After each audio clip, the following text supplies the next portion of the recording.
Hi guys, this is Go for Agriculture channel. Today we are going to discuss Arun Katyan chapter 3, that is annidation and allelopathy. First question is, complementary interaction between intercrops in the intercropping system is called annidation. So this is a positive effect, that is when the plants are grown as components of intercropping system, positive interaction occur between the component species. So annidation occurs in time as well as space. Complementary interaction between the intercrops occur with regard to spatial position is known as spatial annidation. So this principle is used in multi-story cropping. Taller component species as well as shorter component species are grown. Taller species are tolerant to strong light and high evaporative demand. Shorter species are shade loving and acclimatized to high relative humidity. Next question. Complementary interaction between the intercrops in the time aspect is known as temporal annidation. This is also known as, we can say, zero competition or peak nutrient demand of crops not competitive.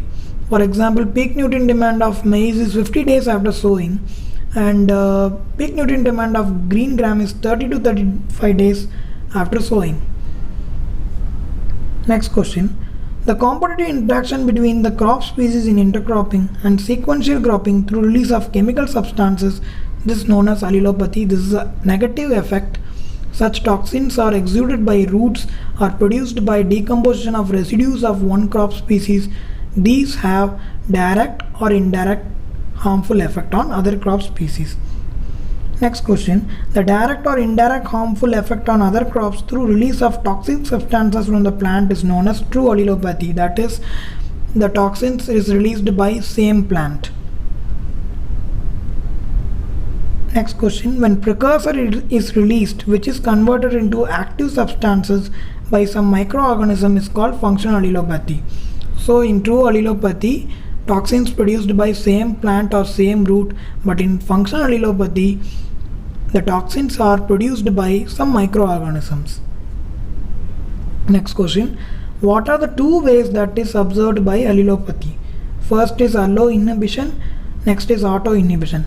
Allo-inhibition means toxin released by one species may inhibit other species, but auto-inhibition, toxins released only affect that crop species, not other crop species. Next question.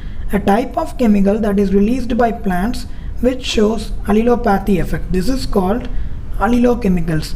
For example, eucalyptus exudates some allelochemicals which reduce germination of mustard seeds. Next question. Release of hormone-like substance by one crop species may stimulate the growth of other crop species is called negative allelopathy. That is false allelopathy. Toxins are produced but not harm that plants, or we can say it stimulate the crop species. Next question. The beneficial effect of legumes in any crop rotation and intensive cropping system is known as legume effect. Now we are going to discuss legume effect. Legumes fix atmospheric nitrogen in root nodules. It saves 25% of level of nitrogen application. It converts inorganic phosphorus into organic form of phosphorus. These have greater cation exchange capacity that absorb more divalent cations. This is called legume effect. Now the next question. In a crop, a pot of soil nitrogen is temporarily immobilized, affecting the succeeding crop. This is called sorghum effect. So this is one of the negative effect, we can say, because such effect is more pronounced in sorghum, causing to temporary deficiency of nitrogen in soil to the succeeding crop. To reduce sorghum effect, 25% more nitrogen is applied at the time of first fertilizer dose. So many crops are there which degrade nitrogen, but ragi is one of the exception in this idea. Next question. A crop feeds in deep layers of soil and removes comparatively small quantity of nutrients is called cotton effect. This is also a negative effect.